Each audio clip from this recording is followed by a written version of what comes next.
Hello everyone, जय हिंद, नमस्कार, welcome you all to mission competition. आप सभी का स्वागत है। सबसे पहले आप सभी को राधे राधे, जय श्री राम। अब यहाँ पे एक चीज़ समझिएगा, कल देखिए बीएसओ का 682 पदों का नोटिफिकेशन रिलीज़ हो गया है, यानी कि ऑफिशियल नोटिफिकेशन आ गया है। फॉर्म 1 अप्रैल से भरना स्टार्ट हो जाएगा। इसमें सबसे बड़ा जो क्वेश्चन और आप लोगों का जो डाउट है ना, वो है शैक्षणिक अर्हता को लेकर, एलिजिबिलिटी क्राइटेरिया को लेकर। ठीक है, इसमें बहुत ज़्यादा डाउट है। मेरे पास जो इंजीनियरिंग कर रखे हैं छात्र, वो लोग मैसेज कर रहे हैं, ठीक है, और जो अदर स्ट्रीम वाले हैं वो लोग भी मैसेज कर रहे हैं, क्या हम फॉर्म फिल कर सकते हैं, क्या फॉर्म फिल कर सकते हैं क्या। मतलब इतना ज़्यादा कन्फ्यूज़न का माहौल है। तो एलिजिबिलिटी क्राइटेरिया क्या इसमें होगा फाइनल, मैं आपको अभी मैं क्लियर करूंगा 1 to 1। साथ ही साथ डिटेल में सिलेबस समझ लीजिए। सिलेबस क्या, क्योंकि आप लोग बहुत बार, कल 2-3 लोगों का ये मैसेज आया था, कमेंट आया था व्हाट्सएप पे, टेलीग्राम पे, कि डिटेल सिलेबस एक बार डिस्कस करा दीजिए। ठीक है, सिलेबस भी बता दूंगा अभी, शैक्षणिक अर्हता क्या है, आपका एलिजिबिलिटी क्राइटेरिया क्या रहेगा और कौन कौन फॉर्म भर सकता है, अभी डिटेल में बताऊंगा। तो वीडियो को आखिर तक देखिएगा। मोस्ट इंपॉर्टेंट अभी देखिए, CGL 4 के संबंध में भी बहुत पॉजिटिव न्यूज़ आ रहा है, और कितना सीट आने वाला CGL 4 में अभी हम लोग उस पर भी डिस्कस करेंगे। ठीक है, तो वीडियो को शेयर करिएगा अपने मित्रों में।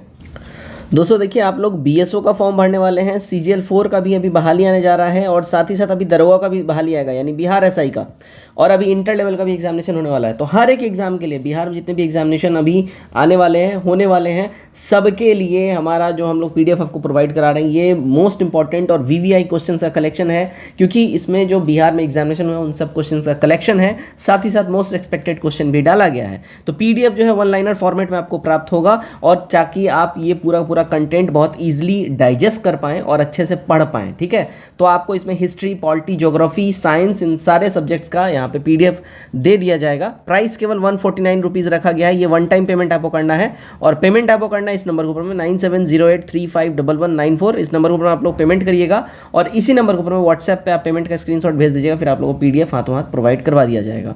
सो देखिएगा, ये अपना ओरिजिनल PDF है, बिहार कर्मचारी चयन आयोग के द्वारा कल ये निकला है। अब यहाँ पे इंपॉर्टेंट है, देखिएगा, ठीक है, यहाँ फॉर्म जो है आपका कब से फिल होना स्टार्ट हो रहा है, तो देखिएगा, ऑनलाइन रजिस्ट्रेशन आपका 1 अप्रैल से 19 अप्रैल तक, यानी कुल मिला के 19 डेज़ के लिए आपको समय दिया गया है। अब यहाँ पे देखिए, शैक्षणिक अर्हता या शैक्षणिक योग्यता क्या रहेगा, ये समझने वाली बात है, मोस्ट इंपॉर्टेंट है। इसी में आप लोगों का डाउट फंस रहा है। सबसे पहले देखिए, जो पे लेवल है, वेतन स्तर यहाँ पे 7 पे लेवल का यहाँ पे आपको जॉब दिया जा रहा है, अवर सांख्यिकी, प्रखंड सांख्यिकी पदाधिकारी के लिए। ठीक है, अब यहाँ पे देखिएगा, अगर आपने इकोनॉमिक्स किया हुआ है, यानी इकोनॉमिक्स से ग्रेजुएशन किया हुआ है, या मैथ्स से ग्रेजुएशन किया हुआ है, या स्टैटिक्स, ठीक, इससे ग्रेजुएशन किया हुआ है, तो यू आर एलिजिबल। आप डायरेक्ट फॉर्म फिल कर सकते हो, इसमें कोई भी इफ बट किंतु परंतु नहीं है, है ना। आपको याद होगा, मैंने 3 वीक्स पहले वीडियो बनाया था, जिसमें मैंने ऑलरेडी सीट डिस्क्लोज कर दिया, 682 पोस्ट पे वैकेंसी आ रहा है। उस समय मैंने आपको बोला था, और बिहार गजट के हवाले से भी मैंने आपको सब कुछ दिखा के बता दिया था कि देखिए, कॉमर्स को इस बार ऐड नहीं करेगा। आप बहुत लोगों का, आप लोगों का कमेंट आया था कि देखिए, अगर कॉमर्स ऐड नहीं करेगा ना, तो बवाल हो जाएगा, दंगा हो जाएगा, केस हो जाएगा। सब कुछ अपने जगह ठीक है, लेकिन मैंने आपको उस समय बता दिया था। देखिए, इसके ऑफिशियल नोटिफिकेशन में आपको यहाँ पे दिख गया, कॉमर्स नहीं ऐड किया गया है। अब यहाँ पे देखिए, यहाँ पे ट्रिक भी खेला गया है बिहार SSC के द्वारा, यहाँ पे नोट करके लिखा गया। अब इसको पढ़िएगा, ये इंपॉर्टेंट है, समझने वाला। इसी में सबको कंफ्यूजन हो रहा है। अब देखिएगा, पास कोर्स के रूप में उक्त विषय से स्नातक की डिग्री या पूरक विषय, ठीक है, सब्सिडियरी के साथ स्नातक में डिग्री प्राप्त अभ्यर्थी भी उक्त पद हेतु योग्य होंगे। अब ये जो चीज़ लिख दिया ना, ये चीज़ लिखने के बाद जो है मामला थोड़ा सा फंस गया। अब यहाँ पे समझने वाली चीज़ ये समझिएगा, देखिएगा, यहाँ पे क्या बोल रहा है, पास कोर्स के रूप में उक्त विषय, यानी कि अगर आप इकोनॉमिक्स से, मैथ से या स्टैटिक्स से अगर आपने ग्रेजुएशन यानी स्नातक किया हुआ है, तो आप जो है 100% एलिजिबल हैं, डायरेक्ट एलिजिबल हैं। लेकिन अनटिल अनलेस अगर आपने इन तीनों सब्जेक्ट से डायरेक्ट ग्रेजुएशन नहीं किया हुआ है, इन तीनों सब्जेक्ट को आप किसी और सब्जेक्ट से आपने ग्रेजुएशन किया, और ये तीनों सब्जेक्ट में से कोई भी एक subject as a subsidiary subject आपके ग्रेजुएशन के फाइनल ईयर में, समझिएगा, फाइनल ईयर में, है ना, रहा हो, तो यू आर एलिजिबल। अब यहाँ पे समझिएगा ट्रिक।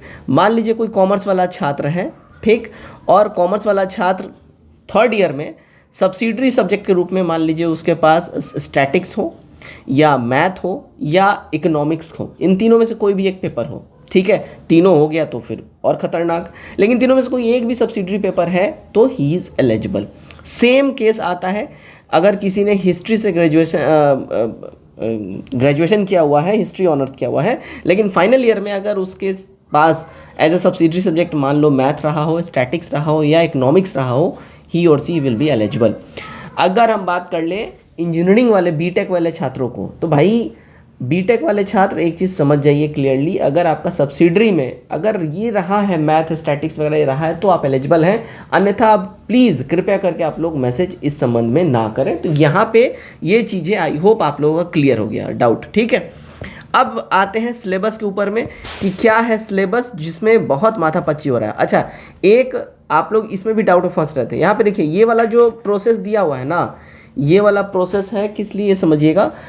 अगर संविदा के आधार पे किसी का नौकरी ऑलरेडी हुआ है एज अ बीएसओ, ठीक है, बीएसओ के पद पे संविदा के आधार पे, तो यहाँ पे समझिएगा संविदा के आधार पर कार्य करने की नियमित अधिकतम अधिमान्यता तभी मान्य होगी जब उसी पद पर संविदा पर नियुक्ति की होगी, यानी कि वो सेम पोस्ट पे अगर वो रिक्रूटेड होगा तो ही उसके लिए एलिजिबल होगा। तो यहाँ पे उसके पर ईयर के हिसाब से उसको 5-5 नंबर प्रोवाइड कराया जाएगा, यानी 75 नंबर का वो पेपर देगा, बाकी उसके एक्सपीरियंस के अनुसार 5 नंबर पर ईयर पे दिया जाएगा, मैक्सिमम 25 नंबर तक मिल सकता है, ठीक है, ये चीज़ें हैं। लेकिन जो जनरल बच्चे जो फॉर्म फिल करेंगे उनके लिए क्या है ये समझिएगा। लेकिन उससे पहले एक और चीज़ है, मेरिट जो तैयार होगा उसमें अगर मान लीजिए कोई 2 स्टूडेंट का नंबर इक्वल आ जाता है, नंबर क्लैश होता है, तो उस समय में डेट ऑफ बर्थ के आधार पे जिसका भी अधिक उम्र होगा उसी को वरीयता दी जाएगी और मेधा सूची में उसी का नाम ऊपर रखा जाएगा, उसका नौकरी हो जाएगा, ये समझ जाइएगा यहाँ पे, क्लियर। अब परीक्षा की प्रकृति क्या होगी ये समझिएगा। तो देखिएगा सबसे पहले यहाँ बोल दिया गया अगर 40,000 से कम फॉर्म गिरता है तो एक ही पेपर होगा केवल, और उसी के बेसिस पे मेरिट बन जाएगा, ठीक है। लेकिन अगर 40,000 से अधिक फॉर्म फिल हो जाता है तो फिर प्रीलिम्स का परीक्षा होगा, और अधिक आवेदन होने पर प्रीलिम्स परीक्षा 1 से अधिक चरणों में होगा, और रिजल्ट जो है उसमें फिर सामान्यीकरण पद्धति यानी नॉर्मलाइजेशन की प्रक्रिया भी अपनाई जा सकती है, साफ साफ यहाँ बोल दिया गया है। 682 पद है, 682 गुणे 5 ये होगा। अगर प्रीलिम्स होता है तो आपका 5 गुना रिजल्ट दिया जाएगा मेंस में, ठीक है, ताकि मेंस में इसके 5 गुना छात्र आके बैठ के परीक्षा लिख सकें। अब सिलेबस में देखिए क्या है, जीएस है, जीएस जीके है ना, जिसमें हिस्ट्री पॉलिटी ज्योग्राफी और करंट भी उसमें ऐड रहता है। उसके बाद सामान्य विज्ञान और गणित है, और फिर रीजनिंग है। ये बिल्कुल हूबहू ये जो सिलेबस है ना बिहार एसएससी सीजीएल 4 वाला है, या आपको इंटर लेवल वाला बोल लीजिए, सेम वही सिलेबस है, सेम क्वेश्चन का नेचर बदल जाता है, ठीक है। अब यहाँ पे देखिएगा सिलेबस तो मैंने आपको बता दिया। तो यहाँ पे जो है समान अध्ययन में आपको इसमें बिहार, भारत और उनके पड़ोसी देशों से संबंध में कुछ इंपॉर्टेंट क्वेश्चन पूछे जाएंगे। आपके आसपास में जो घटनाएं घट रही हैं उससे संबंधित प्रश्न होंगे, साइंटिफिक इवेंट जो हो रहे हैं उससे संबंधित प्रश्न होंगे, यानी कि करंट अफेयर्स का यहाँ पे सवाल पूछेगा। अब समसामयिक में देखिए वैज्ञानिक प्रगति, राष्ट्रीय अंतर्राष्ट्रीय पुरस्कार, भारतीय भाषाएं, पुस्तक, लिपि, राजधानी, मुद्रा, खेल, ये सब पूछेगा आपसे, ठीक है। भारत और उनके पड़ोसी देशों में अब यहाँ पे पड़ोसी देश का इतिहास, भारत का इतिहास, संस्कृति, भूगोल यानी कि हिस्ट्री, पॉलिटी, ज्योग्राफी, ये सब इसमें आ जाता है। अब खंड ख में यहाँ पे आएगा सामान्य विज्ञान और गणित। तो सामान्य विज्ञान जो यहाँ से पूछा जाएगा, यानी इसमें बोला जा रहा है सामान्यतः मैट्रिक स्तर से जो है इस संबंध में पूछा जाएगा। तो सामान्य विज्ञान में फिजिक्स, केमिस्ट्री और बायोलॉजी, और इसमें ज्योग्राफी भी ऐड रहेगा, तो इससे संबंधित सवाल रहेगा। मैथ में जो है आपको यहाँ पे इसका स्क्रीनशॉट ले लीजिए, मैथ में यही चैप्टर से आपसे सवाल पूछे जाएंगे। इसमें आपका एवरेज है, प्रॉफिट एंड लॉस है, ठीक है, नंबर सिस्टम है, ये सब इसमें ऐड है। रीजनिंग में इसका भी स्क्रीनशॉट ले लीजिए, रीजनिंग में यही सारे सवाल आपसे पूछे जाएंगे। तो आई होप इस वीडियो के बाद आपका 2 क्वेश्चन जो था कि एक तो पहला कि भाई सिलेबस क्या है डिटेल में मैंने बता दिया, दूसरा कौन एलिजिबल हो सकता है, तीसरा चीज़ समझिएगा इन सभी चीज़ों के और इस एग्ज़ाम के प्रारूप के हिसाब से ही हमारा पूरा का पूरा जो है प्रैक्टिस, जो हम आपको पीडीएफ दे रहे हैं वो पूरा डिज़ाइन किया गया है। तो वो पीडीएफ आपको 100% काम आएगा।